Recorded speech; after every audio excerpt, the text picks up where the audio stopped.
inside Stafford Regional Airport the next morning, and today we're going to fly through the Shenandoah Valley and then up to Manassas Aviation Maintenance, which is where it's going to get a Part 141 inspection, so then it can enter the flight school.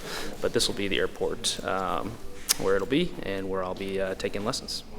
All right, we'll see you over there.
Shenandoah Valley Regional Airport. A lot of traffic here.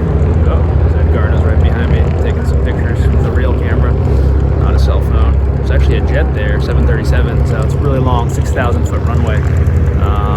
Pretty nice little airport here in the valley, and now we are going to fly north through Fort Valley and then see some of the other airports and mountains along the way.